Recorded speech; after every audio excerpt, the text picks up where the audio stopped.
my friends, let me introduce you guys, for the very first time, Mrs. Eve Gracie. Thank you for that nice introduction. You guys, so for those who haven't heard, we got married. Babe, not on camera. Listen, you guys, and on our wedding day, have this whole honeymoon planned. We made an oath. We made a promise. I made him promise. She made me promise that we would have our amazing honeymoon at an undisclosed tropical island location. But above everything else, we would not work during our honeymoon. We have now officially broken that promise. Only one day left though, we're leaving tomorrow. Yes. So we did pretty good. But here's the really deal. Work, though. It is. It's not. It's work because it's going to change lives. It's pretty important. And of course, we both agreed, but that doesn't change the fact that this is our first official broken promise as a married couple. But for a good cause. And hopefully the last. So it's something we've been talking about for a long time, and due to all the free time we've had here on this amazing honeymoon, had a lot of good conversations. in between all the jet skiing, scuba diving, swimming with stingrays and sharks, snorkeling, stand-up paddleboarding, paddleboard yoga. Paddleboard yoga. Yoga on a paddleboard. Helicoptering, just all the amazing things you can possibly do on an exotic island location. Massages. Yeah, that's natural, of course. Besides all of that, in between all of those amazing, wonderful adventures we got to involve ourselves in, we had a lot of time to talk. And we talked about a lot of things, marriage things, and, future baby Gracie things, and things of that nature. But one thing that surfaced was a discussion that we've had before, and it was very, very important to us. And it's now back, and we feel that this discussion is one we qualify to have. More than ever before, because we are a married couple, and it's a married couple's talk. It is. And it's one talk that we want to share with you guys because of how many people we think can benefit from this talk. And it has to do with, women and men and Jiu-Jitsu academies and the misunderstandings and the glitches that exist there in training academies around the world. Well, yeah, and it started by us talking about just how many women we now have at the academy, which we've grown. I mean, the number of women training when I started, which was over 6 years ago, it was like, if I was in class, there was maybe one other woman training, maybe, and that was it, at the time. And now we've got classes that are, half women. Some of our combatives classes are half of the students in there are women, which is amazing. And now we're getting more and more blue belts, which means there's more women in Master Cycle. And yeah, it's very normal now to have, 10, 12, 15 women in a group class of, 45, 50 men. 20, 25, 30% ratios are not uncommon. And it's amazing. And what was the secret to that? Should we tell them? Yes, we should. The secret to getting more women in an academy is to have entry-level, women's-only programs. Because a lot of women, as soon as they think about jiu-jitsu, what do they think about? MMA, UFC, get your face punched into a chain link fence, bloody cuts, broken bones. So they don't want anything to do with jiu-jitsu because the connotation they have is the one that, exists on TV. Well, it's also the same reason why some men don't start training jiu-jitsu, because there's this kind of like, for the outsider who doesn't understand the benefits of jiu-jitsu and the amazingness of jiu-jitsu, what do they see and what do they think? It's weird. Two people laying on top of each other, rolling around in pajamas. So the moral of the story is we're getting the women in the building. Gracie Academy, and certified training centers all over the country are getting women in the academy. The question is, once they're in there, we're having some challenges. And it's associated with, like Eve mentioned, this inherent awkwardness of two people grappling who may have never met with each other, and a man and a woman who may have never met before. That's naturally awkward and uncomfortable to some people. And how do we manage that to where women can benefit from the training opportunity and not be restricted because of this? Right, and it's one thing to get women in the door and to get them to start training, but everyone knows, women or men, once you get your blue belt, it's like a whole nother, like all of a sudden you go and start swimming with sharks. Yeah. And so how do you keep women training is the question. And because of this kind of awkwardness, I mean, I know from personal experience, there are times that it's like, all right, you know, we're learning a new technique. All right, everybody partner up or start sparring, and everyone finds a partner, and I'm like, hey,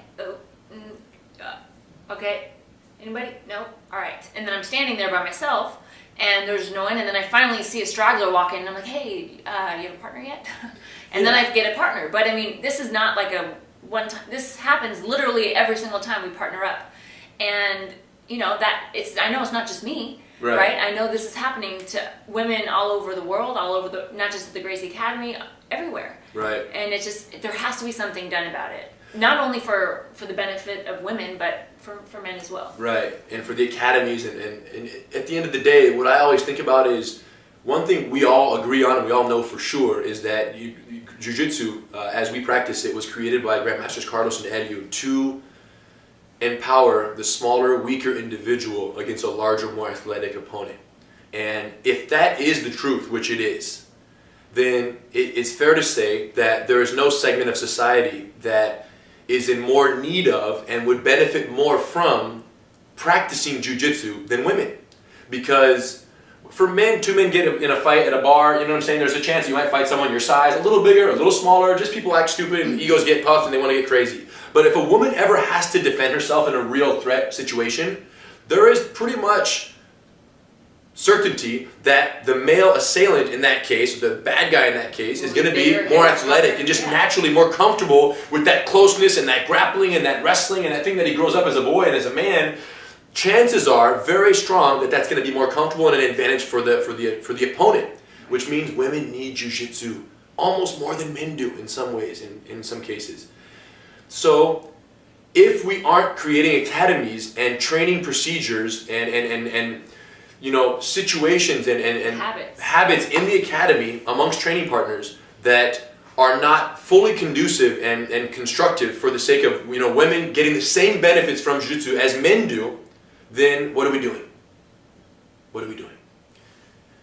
So that's why we decided to make this video, is to help, you know, discuss some of the misconceptions. Yeah, it all comes down to restricting beliefs. Right. Beliefs that men have about women that are training, and beliefs that women have about men that are training. That are preventing them from creating the most opportune, the best opportunities for one another and the best possible training situations. And these restricting beliefs are doing exactly that. They're restricting people from benefiting as much as they can. Let's start with the men and kind of their fears and their... Yeah, well, I mean, once you get a woman in the building, once you get a woman into an academy to train, which is the first and most challenging task, you got that, right? A good YouTube video can do that, a good intro seminar can do that, a good class, they're in there. Now it's a matter of keeping them. And them having productive and fun training sessions with other training partners, including men, is of course the most important thing. The question is, why don't men ask women, most men don't ask women to train with them, right? For a sparring session or a technique breakdown or practice of a technique. Why wouldn't they? Because I noticed that as well. I'm watching as the instructor. As the instructor who runs the academy, I train with everybody. Men, women. I see the women not having a partner, so I'll roll with them. Eve, anybody else included. But why don't more men ask more women to train? And knowing the nature of men and the nature of the academies and how those things kind of work and the partnering situation works there, it's fear of rejection. Ultimately, the man does not want to ask a woman and say, hey Eve, do you want to train? And you'd be like, no, and then leave. And this is the same fear of rejection that exists when, you know, you're picking teams for dodgeball. It's the same fear of rejection that exists when a man is asking a woman on a date. It's the same fear of rejection.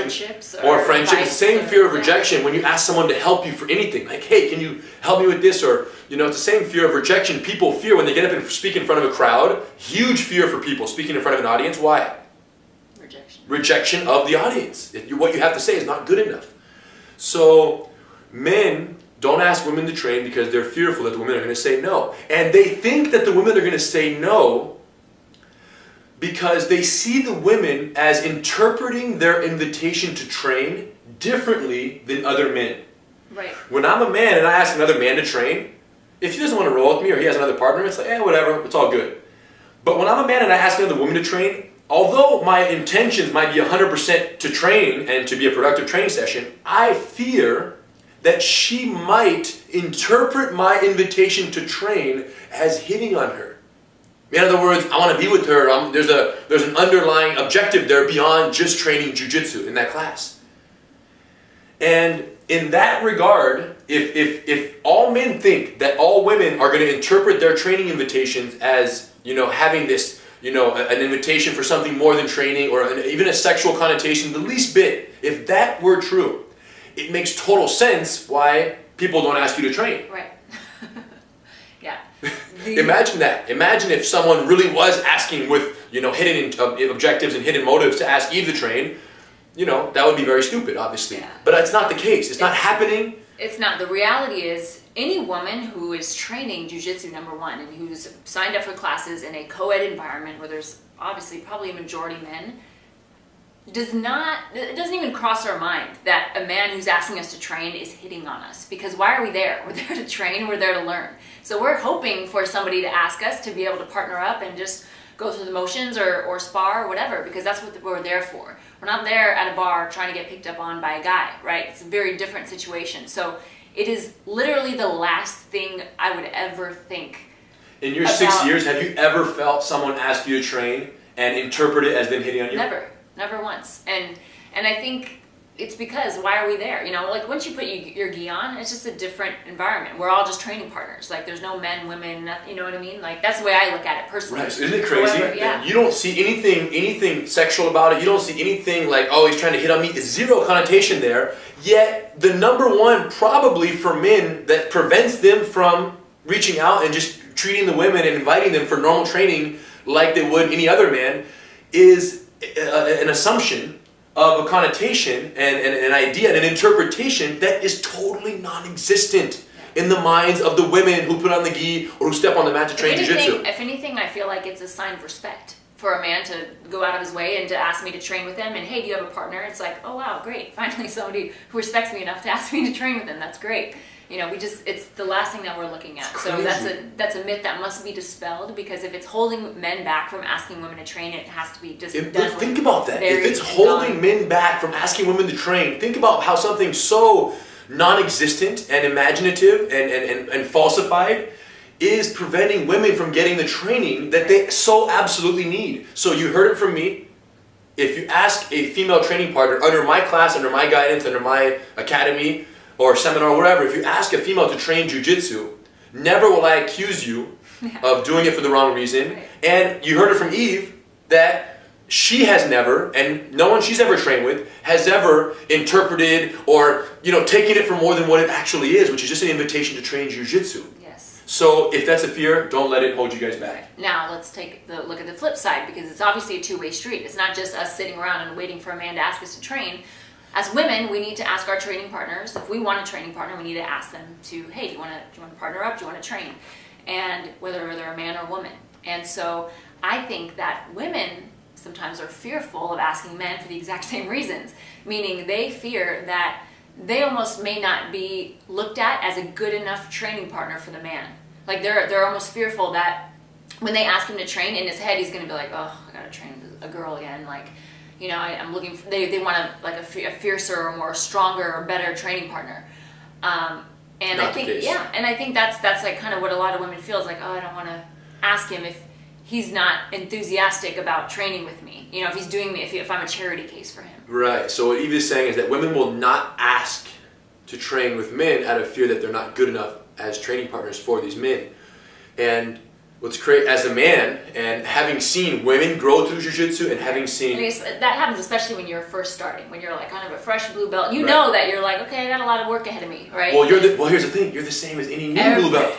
There's no difference between female new blue belts and male new blue belts in terms of technical prowess and ability and understanding of the art. It doesn't exist. So women out there know that 100% we invite you to invite us to train. Of course, most women that I train with or that any academy students train with, normally they're smaller, they're lighter physically.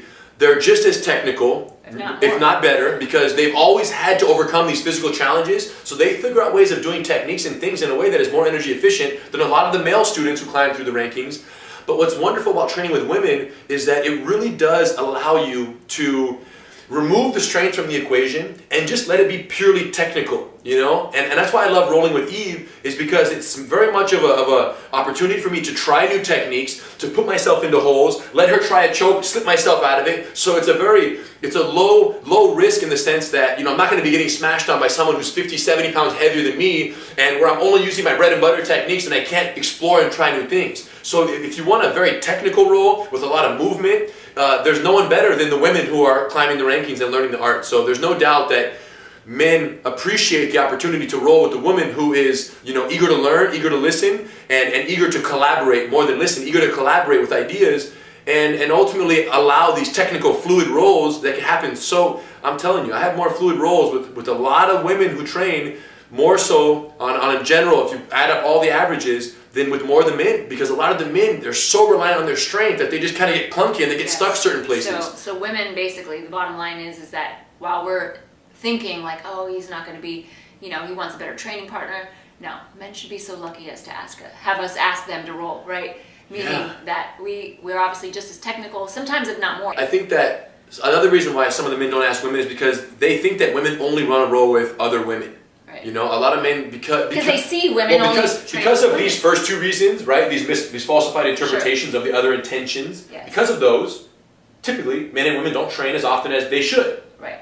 Now that these barriers exist, their existence is perpetuating their existence. You see? Yeah. So it's just important that you know, men know that, you know, women who are on a mat, and I know this as the instructor, and I've heard it from Eve, women are there because they want to roll with men. Right, or a good training partner, and that's really what it comes down to, is that we're not biased against men or women who we train with. It's not that we don't want to train with men, we just want good training partners.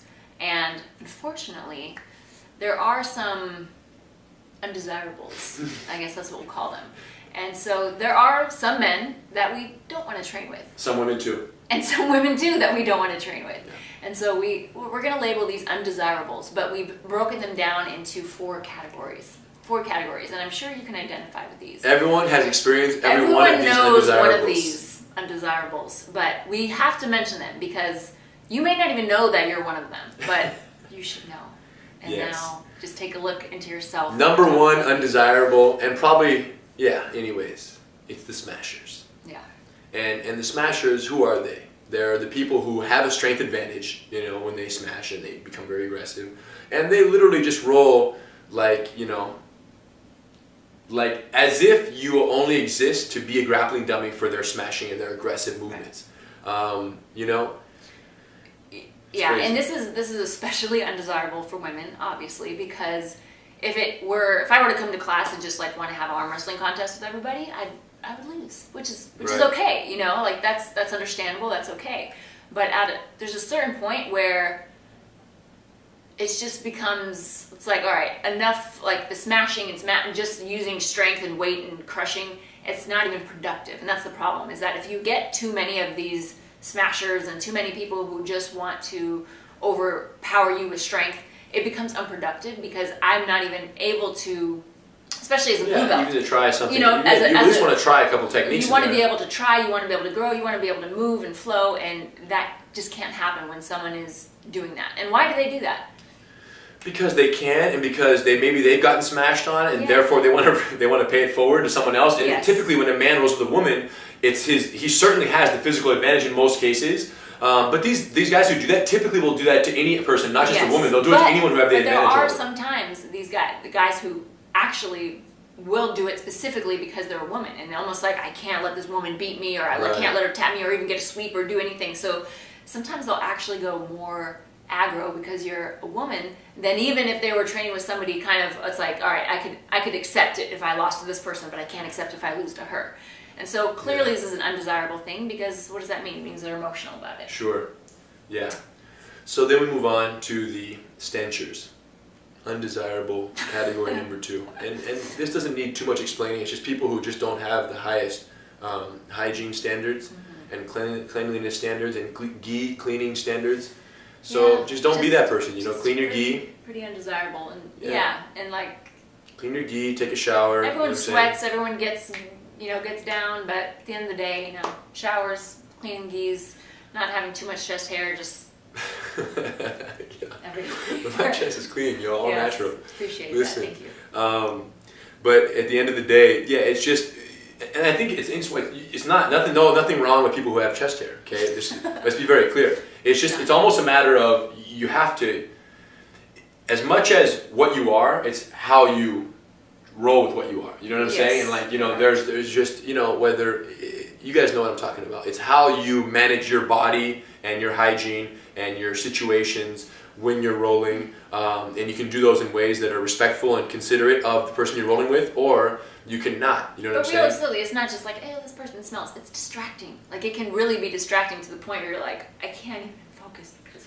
Yeah, let me just give a random exaggerated example. If you weigh and it doesn't nothing specific here, but let's say you weigh 320 pounds, and you're hairy as a grizzly bear.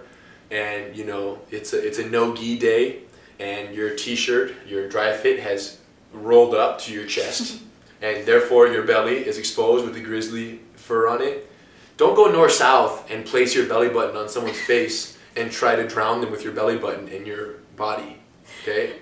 Don't do that. Like, that's all I'm saying is that, it's one thing to be a big guy who's hairy, who sweats a lot. It's another thing to not understand how to roll in a way that that takes that into consideration, especially when the person that you're rolling with, you have full control over physically because you're so much stronger, and you're a smasher and a stencher. You're on everybody's blacklist, not just women.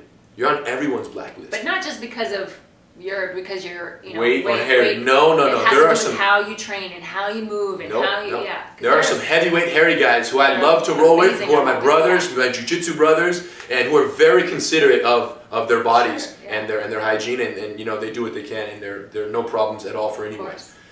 So be aware. The third one, we call them the Senseis, and these are the training partners that literally, you'll be sparring and you won't even get to spar because the entire time they are explaining what you can do, what you should do, what you should have done. Oh, here's this move that has nothing to do with what you learned today. Basically, we're all for helping, and we'll talk about that. We'll talk about that later, about the desirables. We're all for somebody helping us.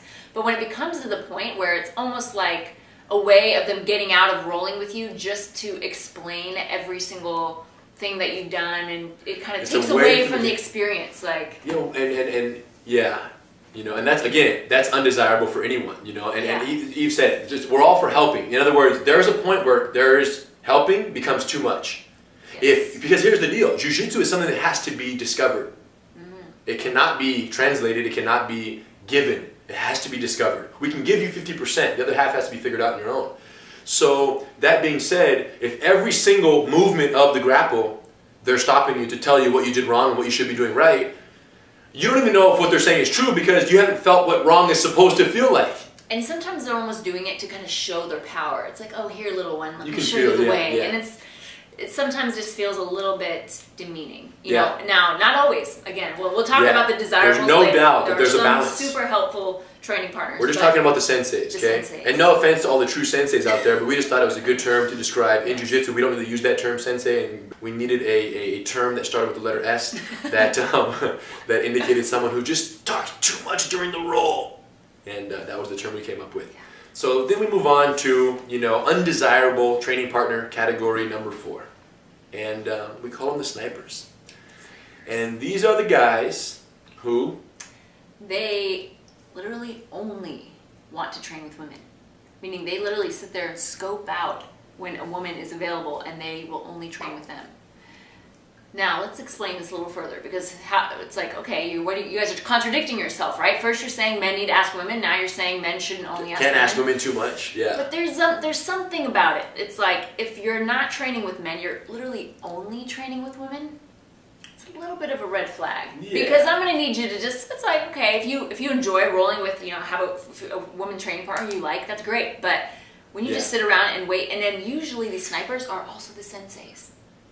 They're also the senseis because they just wait around to go, I want to feel like the teacher today, so I'm going to find a woman who, maybe doesn't know as much as I do, and I'm going to show her a little, trick here and there. So all I'm saying is everything in moderation. You know what I'm saying? Men should ask women to train, but like we're saying, there are some... It's interpreted a little could be. Yeah, naturally, if nobody says anything to anyone, and everyone just looks at that, and someone just watches the training session through a camera and sees one person only asking women to train, they're going to question it.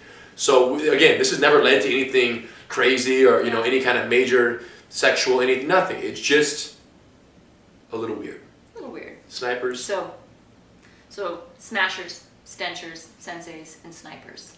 Don't be one of those. Don't be one of them. Okay. Now, we can't just sit around and talk about the undesirables without talking about the desirables. Right. We So have to talk what do you about, want to be? But first of all, be the opposite of all of those. Yes. Be the opposite. Starting of those. with what? Yeah. So starting with the desirables. These are the ones that women. Because let's. I'm just gonna give you a little insight right now. We will literally go in the locker room after training and be like, okay, like we're trying to help each other out. So we're like, so and so, don't train with him. You know what I mean? Like if you had a bad training experience, we're gonna share it with other women because we don't want them to have to experience the same thing that we did. Out of protection for them. Yes. Now conversely, we'll say, oh my gosh, I trained with so and so today. He was an awesome training partner. You should definitely seek him out next time if you can. We'll say those things. So you want to be desirable. Now I think number one is being a good, challenging training partner. Interesting. Challenging in the right way. Because as women, we don't want to be like, oh, she's, let me go super easy on her and, be very careful. We want someone that knows how to challenge us, but again, in the right way, without... Right. So the opposite of smasher is not grappling dummy Bubba number 2. Yes. The opposite of smasher is intense, good training partner who knows the proper level of resistance and challenge. And I think a great way to explain it is, when I spar, I'm only Rener Gracie like 5% of the time. And by that I mean, I'm only full Rener Gracie, black belt, full tilt, bring all the fire I can with my training partner. Basically, when I roll with Hidon or Halek or, Lyoto or, T-City, Alex, these other black belts, the top level guys against whom I need to bring all my tools to be effective against them. So that's when I'm on full tilt. But when I roll with the brown belt, guess what I do? I go brown belt stripe 2 on them. And when I roll with Eve, I go, blue belt stripe 3, stripe 4, purple belt sometimes to make her life miserable a little bit. But the point is, wherever they are, I do this. And then throughout the roll, I occasionally do like this. Boop, and then I come right back. So I'll make give a little, take a little, give a little, take a lot, give a little, take a lot. You know what I'm saying? But I'm definitely creating opportunities. But what does that do for the other person? It gives hope, it makes it productive, it gives them a chance to try something and see the light of day while they're rolling and have an offensive opportunity. It encourages progress, right? It encourages movement, and I'm not just going to smash you side mount, put my belly on your face and just lay on you and suffocate you and just smash. No, I want to create movement, I want to create a productive roll. A roll that is productive is one that benefits both training partners. Say it again. Say it again. A roll that is productive is one that benefits both training partners. Now, some people might say, yeah, there's a lot to benefit from being in the bottom of my side mount with my belly in your face, smashing you so you can't breathe. Learn how to survive in just uncomfortable situations. You're right. I can't argue that. There is some benefit to that. But if you do that every single day, the benefit will be overshadowed by the discouragement that is caused, and someone will quit because they won't train. And then was it beneficial? Tell them. I don't think so. Boom. No. Okay. Yeah. So yeah, the right amount of challenge. And there's so many, we have actually a lot of really good training partners like that at the academy. Yes. That are Danny Trujillo is a brown belt, but knows how to whenever you roll with him, you still feel like you're challenged, but he could easily literally the best training partner is one who challenges you, against whom you think he's trying. Yeah.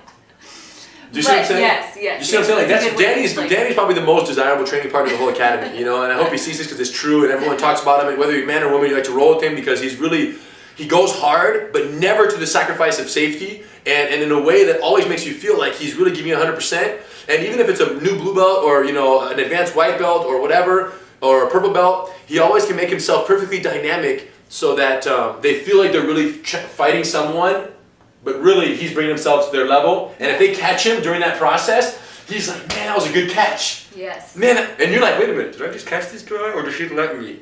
You don't know. That's the best training partner, okay? So you want to be the Danny. You want to be that guy. And there are many others as well, Yeah. But the bottom line is you want to be the training partner. Now, though, here's the challenge. And this is a little bit of a tangent, but it's critical. The reason more Dannys don't exist in other academies around the world is because, believe it or not, there exist academies where if a brown belt, like Danny, were to get tapped out by an advanced blue belt or a purple belt, the instructor will walk over to him, kick him with his foot, take off his belt, switch it, give it to the other guy and get the blue belt, give it to Danny, and take Danny's belt and give it to the blue belt. Swap the belts. This is not a myth. This is real. There are academies. Now, and there are varying degrees of that, where another instructor might say, hey, what's wrong with you? Why did you let him catch? Why did you get caught like that? Danny, why did you get caught? Condemning him. When in fact, all he was trying to do was create a session that was productive for both people. And even if he was really caught by a purple belt, who had a good day and figured out, and Danny made a mistake during his exploration stage, guess what? It's okay. It's better that he be caught in the academy than on the street. Yes, more at keepitplayful.com. Gracie, 100% mindset. So the moral of that story is, I'm just saying, it starts from the top down. Yes. And if the instructors are encouraging, giving your belt, switch with him, it makes sense why everyone's trying to kill or be killed, and there cannot be more Dannys around the world. Yes. But if the instructors listen to this video and understand that you got to create an environment where giving an arm is okay for the sake of the newer, the less trained training partner, you'll create a lot of Dannys. Excitement and movement and progress and wanting to come back the next day. It's great. This is only if you want to have, over 500 students at your school. If you want to have 60 students, all MMA fighters who want to fight in the UFC one day, then you don't need to have this mindset. Next video. Kill or be killed. We'll talk about it. Got it. Yes. So second desirable, very super important, is unemotional. Because here's the thing, that as a woman who trains with men, you can really, if anyone's emotional, it's going to come out when they're training with women. Because if they're getting frustrated, it's one thing to get frustrated. It's like, all right, this guy's about my same size, about same rank, whatever, if I lose. But when a woman is starting to, does something or one-ups them or even taps them, you really can see the emotion come out if someone's an emotional training partner. And I just feel like that's when someone's emotional is number one, when it gets dangerous. Number two, when they turn into smashers. And it's just not fun because it's almost like it takes the enjoyment out of the learning progress. And it's like, why would you think that I wouldn't be able to, I learn the same techniques you do, I train as much as you do, why wouldn't It's a little offensive if they get emotional. Yeah, so what's wrong with you? Yeah. Well, here's what's crazy is that, once again, even for men, who are the least desirables are the emotional ones. Yes. So the best training partners amongst men only are the unemotional ones. I can roll a heater on like two grizzly bears trying to kill each other, but as soon as my forearm accidentally bumps his lip and it's bleeding, I'm like, oh shoot, my bad, bro, you alright? It wasn't like, yeah, you deserve that because we were all heated and great. No, you can be 100% intent on rolling intense chokes, kill or be killed, and then say, hey, are you cool? My bad, I didn't mean to bump you right there. Let's keep going, Papa. You see? And that just goes to show that emotions, that someone's emotional when safety starts to take a second place to the outcome of the role. Who's good at that? Academy Gilbert. Gilbert's a great one. He just flows and rolls and but there's no emotion. He's a great no emotion. partner. He'll roll hard, you know what I'm saying? And I think he's a smaller guy too. He's one of the smaller male students, blue belt, really technical. And he probably has, since he's always going with bigger guys too, you know what I'm saying? It's very easy for him to lose control because he's probably getting controlled a lot by these bigger guys. So it's something that was, that he got from early on, and he's definitely spreading that with everyone he rolls with. So congratulations, bro. Unemotional. Yes. And the third desirable is helpful, of course, right? So now again, you're like, don't be the sensei. Yes, so we talked about senseis in the last one, but yet we still want helpful. But there is a fine line. There's a fine line to everything in this world, but there is definitely a fine line. Give some examples. Yes. So when I think of helpful, I think of like Jay Wong, right? He's a purple belt, super advanced purple belt, and always just know he'll roll with you, and you're just sparring, but then something will come up, and he'll break down exactly what you just did and what you could have done, and throw out some gold technique that you'd never even seen before. It's really useful and helpful, and it's applicable to the situation. And you're like, okay, number one, I know that this guy's on my team and he's trying to help me out, but not in the sense of him just wanting to say, look what I know, and be my student. Yeah. It's a very genuine willingness to help and to give information that he has and that he knew that because somebody probably helped him along the way. Yes, and that's what it is. The question is, so I think they get it. There's a good helpful. The question, when does it cross the line to sensei? You see, and I think that the good helpers know that line. They know the line, which is, think about it. If every single thing you do, imagine if Eve woke up in the morning and then from start to bedtime, everything she did, I tried to show her a better way how to do it. Are you serious? Imagine. Okay. Maybe not everything. He Yeah, doesn't edit tell me that how to brush part my out. teeth. Listen, imagine, no, here's what the truth is, everything she does, there is a better technique. And I'm slowly introducing them. Here's the deal. But like her jiu-jitsu, every single move could be done more efficiently. The thing is this, if I were to you woke up, okay, good morning. Now when you step out of bed right now, lean to your left foot down, right foot down, stand up, knees 90 degrees, posture when you get up, good, chest up, shoulders back, nice, Yes, walk straight, chin. We get it. Imagine if I told her all the advice in one day. That's the problem. I'm going to give her all the advice. Yeah, and it's just discouraging, and at some point you're like, let me just move on with my day. Like, let me just learn Yes. on my own. Now, if throughout the course of the day, we're getting to the thing, we had the academy, we get home at the end of the night, we're looking to make the nice, amazing apple smoothie drink, trying to put it down. Apples, we're peeling the apples, and we're peeling it, and then, she's peeling it, and she doesn't have the rhythm of the wrist, and she forgets to debugify the apple. I will tell her with passion, with sincerity, and she will debugify. And she'll appreciate it. She's down for some good advice. But you can't give all the advice in one day. So Jay just understands when he rolls what the most important advice is to give, some critical concepts, and let you be on with your roll. So now let's talk about some tips, some action steps. Like what can we can we do actually from now? Now do? that we've talked Right. about this, the desirables, the undesirables, why this is happening, what can we do now? Well, first of all, how do you ask for a good training? How do you ask for a training partner? Yes. Assuming you're someone you want to roll Yeah, and assuming that we all know now, it's all been put on the table, that there's some discomfort in asking, meaning we're a little bit scared to be rejected. So you have to ask in a way that almost makes rejection okay. And I've kind of mastered this because I'm afraid of rejection myself, and yet I have to ask people to train all the time. So what I normally do is I say, hey, like everyone's partnered up, have you found a partner yet? Have you found a partner yet?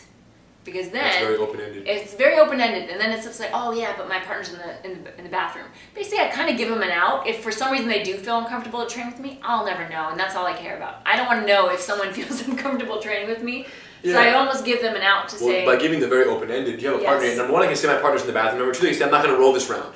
And I'll say this is for women, but it really isn't just for women, it's for anyone. But when we talked about those smashers earlier, right, and we talked about the emotional people who are emotional rollers, you have to find a way to neutralize them, to neutralize these kind of we call them aggro egos, right? Aggro egos. Yes, who just roll and go a little bit crazy, and you can tell it's based in this like sense of, it comes from insecurity. Mm-hmm. It comes from insecurity. And how do you neutralize that in the middle of the roll, aside from just going through and feeling like you're in a blender for 5 minutes and then being like, God, I didn't even feel, and then sometimes you get even emotional too, because they're getting emotional, and now we're both emotional, and now I'm really upset because I'm just crushed on the bottom of this. The funny part is, even though this video is designed to rolling with the opposite sex and try to make that connection and limit the barriers there, I just kind of always find myself making the connections back to two guys rolling with each other. Of course, yeah. So neutralizing, I roll with the women too, but I'm just saying neutralizing aggro egos. You mentioned something about the aggro ego, someone who gets amped up during a roll. Why are they? Insecurity. Yes. Insecurity about what? A man's insecurity when rolling with a woman, in this particular example, is insecure that he may not be able to defeat her as he is supposed to be able to in the eyes of his own or his coach. You see what I'm saying? Sure. In other words, not upholding what he thinks he's supposed to uphold. A lot of guys, when they roll with a woman, they think that their coach is going to get mad if they can't beat the woman, so therefore they have to go aggro to defeat the woman. Now, a woman also get aggro sometimes when rolling with men, the same way a small guy can get aggro rolling with the big guy. Yes. And the women who get aggro rolling with men, why is that? Well, it's because their fear of not being a good enough training partner for the man. So what do? They start getting all freaking crazy with it, and they roll like even disregarding their own safety and just like doing crazy things and using all their energy and getting emotional during the roll and aggro. How do we neutralize it? How can a man neutralize the woman's aggro, ego, and feeling of insecurity and need to go crazy? Yeah, and how can a woman neutralize that for a man? Neutralize that for a man. Exactly. Understanding the core of those aggro egos, one tip that I often use with the women, because I often roll with women and I feel them getting all riled up. Yes. And one of the most effective tips for me is to, besides creating opportunities and giving them a technique, taking a technique, and just creating that back and forth, even when I do that, sometimes I feel like praising a particular technique and giving credit to the woman helps a lot. Or the training, sometimes they go with the blue belt and he has aggro ego issues too. So it's like, it doesn't matter man or woman. I'm just saying sometimes you go with someone who doesn't feel sufficient for you, by giving them some credit and by praising their technique, what do they suddenly feel? Oh. Okay, they recognize. They recognize, and I'm okay, and I'm not as bad, and I'm good enough. I'm good enough for them. He obviously, if he's praising me, I'm good enough for him. Yeah, and it also gives you a little bit of a sense of like, all right, this isn't me against him, right? If he's willing to praise something that I did, or oh, nice sweep, that was a good one. You're like, all right, maybe we are on the same team, right. and we're working towards a good role together, and that's all it is. It's a united. It's not him versus me, and whoever battles in the end. Now in reverse, the exact same thing is true. So let's say this guy is going smashing, going aggro with Eve, and she's rolling. What do you do? This is one of the most important things I think that I've learned, and Henner has kind of given me advice on this, is that you almost have to give them an opportunity to give back to you. So almost acknowledging, because if they're a more advanced belt and they're bigger and stronger, it's okay to acknowledge that. And so maybe, they caught you in something and I was like, oh my gosh. So you can even, in the middle of rolling, say, that was a great reversal. Can you show me how you did that? Or can you explain that to me? Right. So now we're in the middle of sparring where it's like, like crazy emotional, like they're just trying to demoralize. And then all of a sudden you say, hey, that was really good, whatever you just did. Can you show me how to do that? And what is that saying? Basically it's saying, I know that you know. I respect that you know more than me, and now I'd actually like to learn from that. Which deflates my insecurity balloon, because I'm here thinking, man, I gotta prove myself against. And she says, hey, Henner, how did you do that? Or hey, man, how did you do that sweep or that submission? Or how did you get my back? Whatever. And I'm thinking, okay, so she clearly recognizes that I know what I'm talking about. And it gives them a little sense of like, oh, I can help somebody else, or I can teach them something. You know what I mean? Once again, going back to what? Creating a united effort to make it a productive role. Yes. That the same end result of a man giving a woman a helpful praise or whatever, a woman asking, or a less knowledgeable training partner asking a more knowledgeable training man or woman, asking a more knowledgeable training partner who's trying to impose himself, just say, hey, how did you do that? Or hey, I feel like I messed up right there. What could I have done differently? Boom. Yes. Now, the last piece of advice that I have to give to women, because I've seen it happen, I've almost done it myself, so I totally understand where this has happened. And the problem is that sometimes we shoot ourselves in the foot as women who train, because while we don't like the smashers, right, and we hate that, sometimes guys just only use strength, it's part of our learning, it's part of our growing. And guess what? Sometimes we're going to get smashed on. Sometimes we're going to, go against guys who use all strength and literally would just be hanging out in the bottom of someone's side mount. They're just going to be crushing us. And that is part of our journey too. Now, would I want that to happen for every single role for the rest of my life? No. But if we take that experience and instead of just saying, all right, he's not my favorite training partner. That's okay. I can just not try to avoid him next time, right?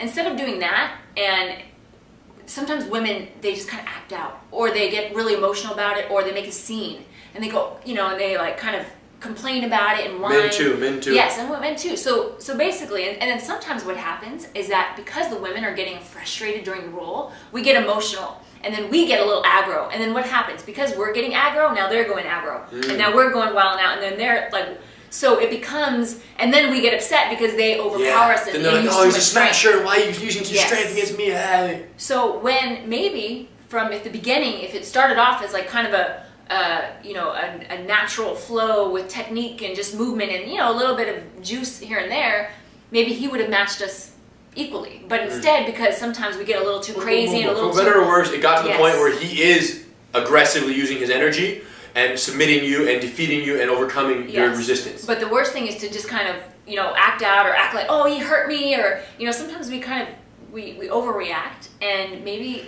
Out of frustration that you didn't have the answers for the challenges you were in. And really what maybe just happened is that he overpowered you, or he he had better technique or whatever it was. Yes. So we can't do that to ourselves, because all that's doing is making men not want to train with us even more.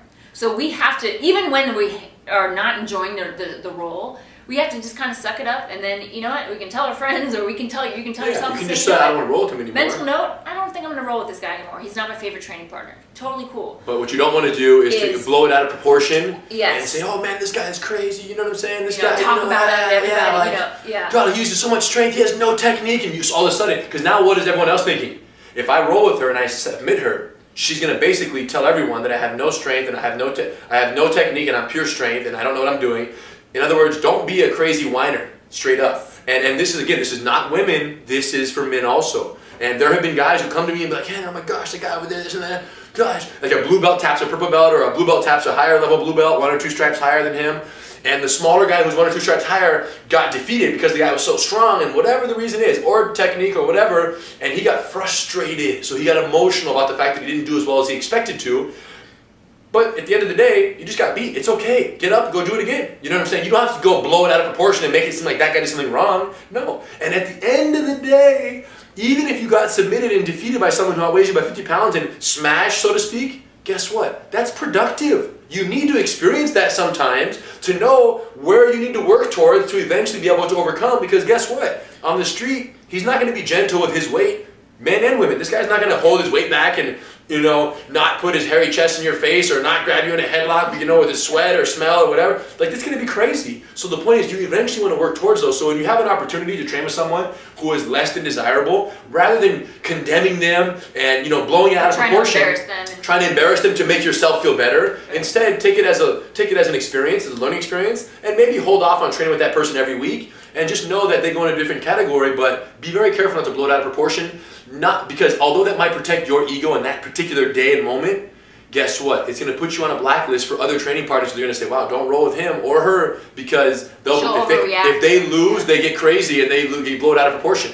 Whether strength or technique, they can't accept a loss. At the same time, obviously, if there is a consideration for safety, if someone just blatantly, unsafe and hurts someone, then of course you should say something, or you should talk to, the head instructor, or you could, you know what I mean? Like, you can pull them aside and say, look, I don't know if you meant to, but, even when I tapped, you still held on, and I don't interpret that as safe. Then that's when you should. Yeah, that's natural. If someone is squeezed beyond the tap, didn't give it time to tap, something very blatant disregard, we have to know, and we'll take care of that. No worries. The head instructors will take care of that. That's our job. But if it's anything less than that, and it's just a training, just he accidentally bumped this way or bumped that way, or put too much pressure here or there, and it was a sincere accident, be very careful how you judge that. Not for your sake or for his sake, but for the sake of the interpretation of every other person who's going to be amplified the message that you put out. And you really want to be careful with how other people interpret your training tendencies and your training reactions to, especially the less favorable ones in terms of getting submitted and this and that.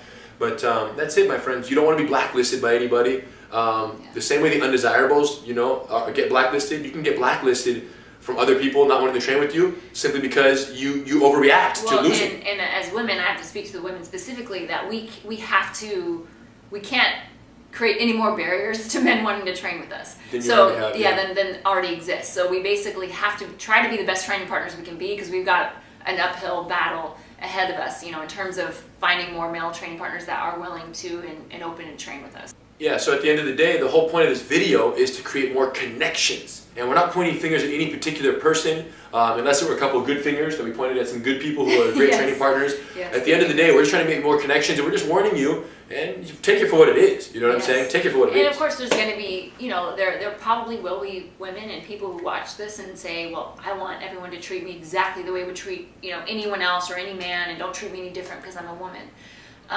But what's interesting is that might be true for some individuals, but the truth is there's a reason why we don't have more women on the mat. And that's what we're trying to get at, is that if that were true, there would be more women on the mat. If no one cared and everyone should be treated exactly the same in terms of, training intensity and this and that, and men and women. It's we just have to recognize that we need to make the environment exciting and fun for women to grow. And a big part of that is making men and women feel comfortable training together. And that's what this video is really, the purpose of it is for. Yeah, and we already said it in the beginning, but to wrap it up here, this idea that there's no demographic for whom Jiu-Jitsu is more applicable, more beneficial, more life-saving, and more useful than women as a whole.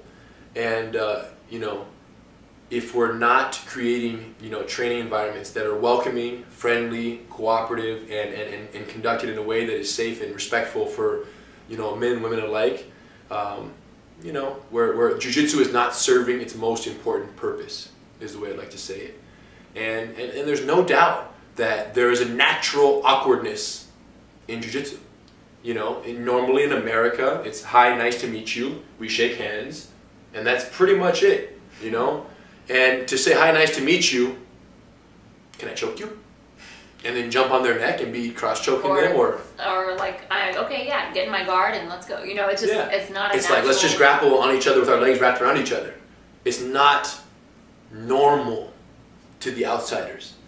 And even when you become an insider, it becomes normal because you see everyone's doing it, but it doesn't mean it's comfortable.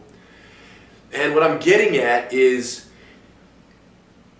in order for us to create more comfortable training opportunities for men and women and to develop our comfort in those uncomfortable situations, we have to first become uncomfortable. And what I mean by that is we have to take the initiative. Men have to take the initiative and be more open and more inviting and more eager to, bring the women in and train with them and recruit them 100% as they would any other man. Even though it's not as comfortable as asking another man due to all the misinterpretations and the conceptions and this and that.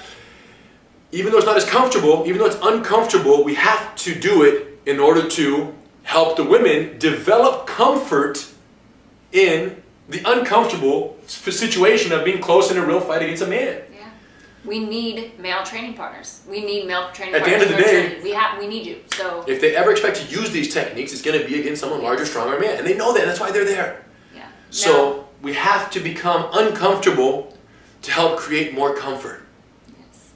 Now, at the same time, women, we always have to assume that no man in the room, and we may not even have to assume it, because sometimes it happens, that no man will ask us to train. So we have to take training into our own hands. We have to take our training and our progress and our growth. And so no matter what, we have to say, no, even though it's more comfortable for me to just train with my one woman friend here for the entire class, even though it's more comfortable for us, we have to get out of our own comfort zones as well. And just pick a guy and say, hey, great point. Do you have a partner yet?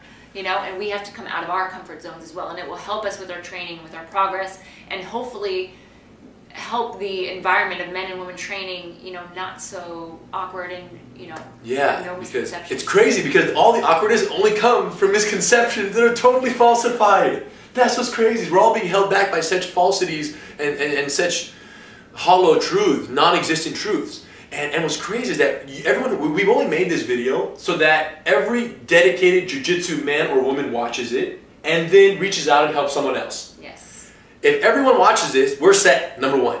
But here's the key to its success. Every single person who's out there right now watching this has to assume that no other person of the opposite sex is watching it.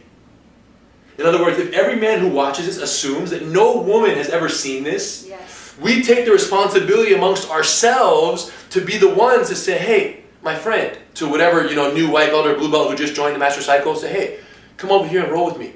Let's try these techniques. And you're going to see her eyes like, oh, really? Me? Like, oh, this is amazing. You're going to have to overcome to make that happen. And if you assume that she doesn't know the protocol, then you won't expect her to come over here and make it happen. So you have to go get and make happen. And if all women assume that no men have ever seen this, then what does that mean? You can assume that all men still are plagued by the belief that they cannot ask you for fear of it being interpreted as hitting on you or sexual or whatever. We forgive you. What I'm saying is, if every woman assumes that all men are still plagued by that mindset, guess what? You're never going to train with them unless you also cross the line. Yes. And show us that that's not the case, and that you guys are not interpreting it that way, and that there's no fear, no concern. Oh man, you guys, the success of this video will only be determined not by the number of views. That you can see on the little count meter on YouTube, and that's cool. It will only be determined by the number of new connections and new training partnerships that take place between men and women all across the world. Okay? You guys, Jiu-Jitsu, tens of thousands of academies, thousands of instructors, one martial art, one goal, collective growth, Jiu-Jitsu against the world. Women need it as much, if not more, than any one of us. So let's work together and make it possible for them. Clear? Clear. You guys might have seen me fidgeting with this ring the whole time. He's still not used to it. I still don't. I'm not used to the physical feel of it or the emotional responsibility. But I'm down for the journey. Much respect. Thanks for joining us, guys. We'll see you on the mat.